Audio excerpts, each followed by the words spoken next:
Well, hello, wonderful educators. Welcome back to Oasis for Teachers. And in our last video, I introduced the NEWSTART framework. We were going to start today with the first pillar, which is nutrition. So let me ask you this. When you're busy teaching, running errands, lesson planning, answering emails, spending time with your family, taking care of yourself, do you actually think about what you're using to fuel your body? If you're like most teachers, probably not nearly enough. So let's talk about nutrition.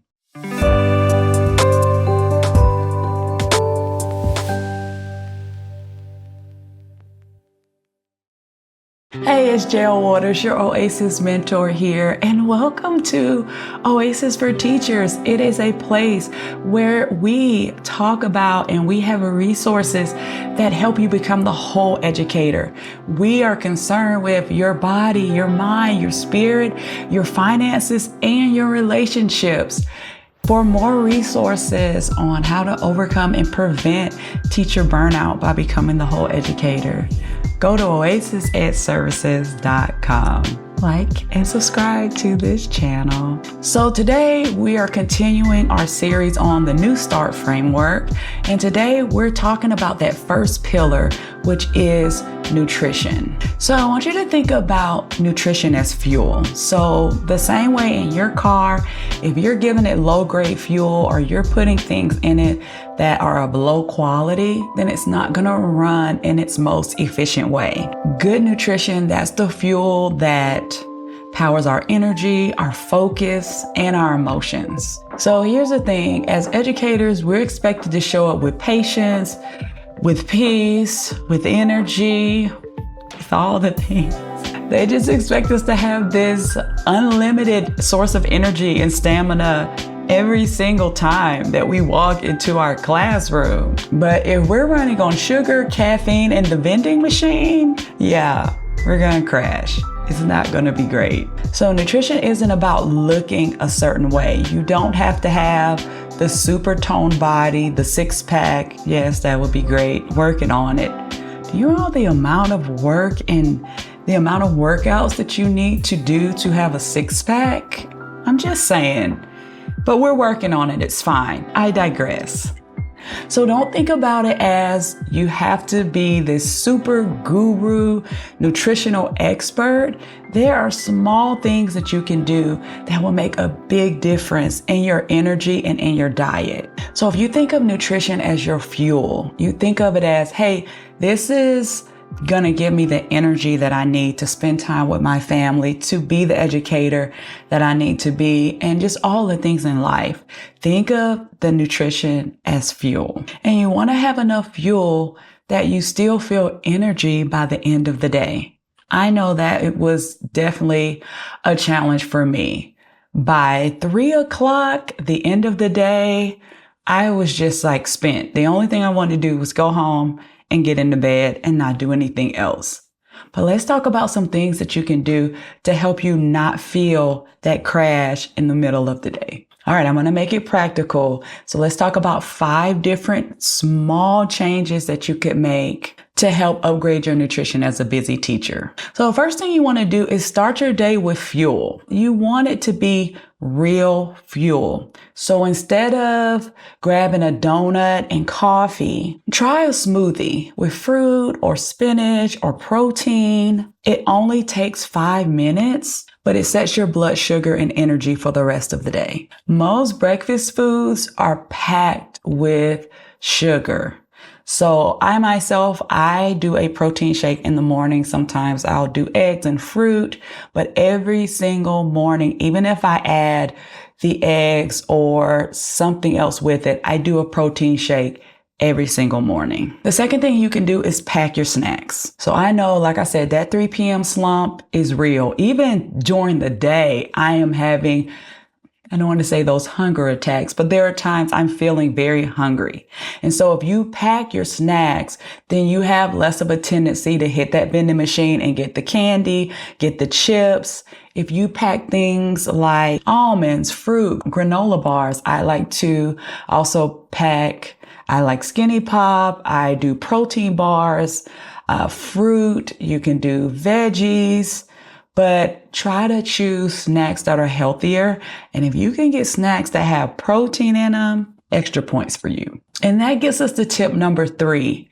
Try to get more protein in your diet. Most nutritionists and dietitians say that we should have at least 1 gram per our ideal body weight, or at least 1 gram of protein per body weight. So for example, I'm in the 160s. So I got on the scale today, I was 164.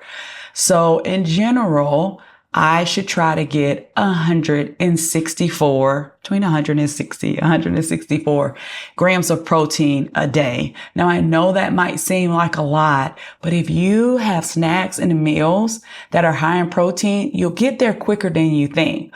For example, my protein shake in the morning is already 30 grams of protein. If I add protein-rich snacks and protein-rich meals in between, I get to 160 before I know it. So here are some other simple swaps that you can do to help you to get more protein in your day. Try Greek yogurt instead of the regular yogurt. Love Greek yogurt. Toss beans in with your salad. Keep boiled eggs handy. And like I said, you can add that quality protein to your morning smoothie or just do a protein shake in the mornings. Tip number 4, watch out for processed foods and sugar. And this one is a challenge for me. I know as far as processed foods, especially when my children were growing up, it made life so much easier. It was easy to cook. It was something that made life seemingly simple, but in the grand scheme of things, it was not the healthiest choice. So one way to cut back is looking on the labels. So the less amount of ingredients in a product, the more nutritious it is. And I recommend going around the perimeter of the grocery store. So you're going to hit more whole foods that way. These are your fruits and vegetables, your meat department, your dairy department. These are the healthier choices. So here's something simple that you can do. You can start by just cutting back on sugary drinks. Even if you just do 1 sugary drink a day or 1 packaged food a day, you would be surprised how much sugar is even in fruit juice or coffee or sodas or tea. Yeah, packs a lot of sugar. Candy especially. Yeah, that's my weakness. You know, I love my gummy bears. But if you start off just by cutting back, even just 1 a day, you'll see a difference very quickly. And tip number 5, hydrate while you eat. So if you drink water with your meals, it keeps you from overeating, because sometimes when you're feeling hungry, you're actually just dehydrated. So make sure you're drinking your water throughout the day and drinking water with your meals. So I want you to start thinking of food as a gift and not a guilt trip. So instead of asking, what do I need to cut out? Think more so along the lines of, what can I add to my current diet that will make it more nutritious and better fuel for my body? Ask yourself, what can I add that will nourish my body? So by adding more fruits and vegetables and whole foods, it'll start crowding out those things that aren't good for you, those processed things that aren't as nutritious for you. It's about fueling your body so you can show up for your students, your family, and most importantly, yourself. So this week, Oasis family, I want to challenge you to make 1 nutritional upgrade. Maybe that's adding more protein to your breakfast. Maybe it's packing your snacks. Maybe it's trading out 1 sugary or processed item for something that's more of a whole food. Maybe it's swapping soda for water. Maybe it's preparing a healthy lunch or prepping your meals for the week.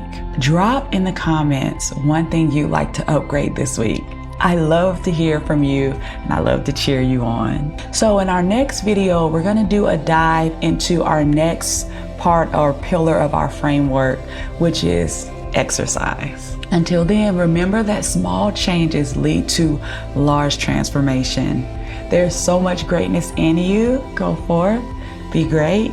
I'll see you next time in the Oasis.